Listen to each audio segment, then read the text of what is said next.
এই ভিডিওতে আজ আমরা জানব সেই বিশেষ 7টি আমল যা ফজরের পর করলে আল্লাহ এমন দোয়া কবুল করেন যা মানুষভাবে অসম্ভব। 1 নাম্বার হলো ফজরের পর জিকিরের ধারা।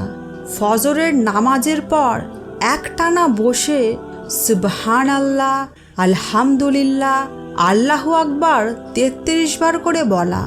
এই জিকিরগুলোর মধ্যে এমন শক্তি আছে যা আসমান কাঁপিয়ে দেয়।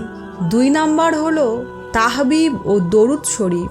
100 বার দরুদ শরীফ পাঠ, যেন তুমি রাসূল সাল্লাল্লাহু আলাইহি সাল্লামকে সালাম জানাও।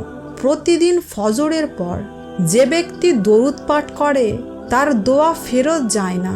দরুদ হচ্ছে দোয়ার চাবি। 3 নাম্বার হলো ফজরের পর কোরআন তিলাওয়াত। নিয়ম করে 5 আয়াত হলেও তিলাওয়াত করা। সূরা ইয়াসিন, সূরা ওয়াকিয়া, সূরা দোহা আল্লাহর বিশেষ রহমতের সূরা। কোরআন এমন এক আলো, যে অন্তরে এটা ঢোকে তার অন্ধকার দূর হয়ে যায়। 4 নাম্বার হলো সূর্য ওঠা পর্যন্ত বসে থাকা। ফজরের নামাজের পর কিছু না খেয়ে, কথা না বলে আল্লাহর জিকির করতে করতে সূর্য ওঠা পর্যন্ত বসে থাকা। হাদিসে এসেছে, যে ব্যক্তি ফজরের পর বসে বসে আল্লাহকে স্মরণ করে, সূর্য ওঠার পর 2 রাকাত নফল নামাজ পড়ে, তার জন্য এক পূর্ণ হজ ও উমরার সওয়াব লেখা হয়।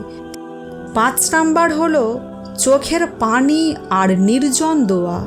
একাকী হয়ে কেউ না দেখার মতো করে কান্না করা, আল্লাহর সামনে অন্তরের গভীর থেকে দোয়া করা। তাহাজ্জুদের পর সবচেয়ে বেশি কবুল হয় দোয়া। 6 নাম্বার হলো সিজদা ও নিজের ভাষায় দোয়া।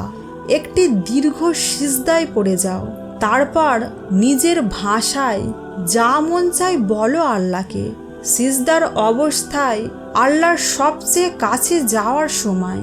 এই সময় নিজের ভাষায় দোয়া করো, তোমার না বলা কথাগুলো বলে ফেলো, আল্লাহ শোনেন, বোঝেন। 7 নাম্বার হলো সারাদিনের নিয়ত ও অন্তরের দোয়া। ফজরের পর 2 মিনিট চুপ থেকে নিজের আজকের দিনটা আল্লাহকে দিয়ে দাও।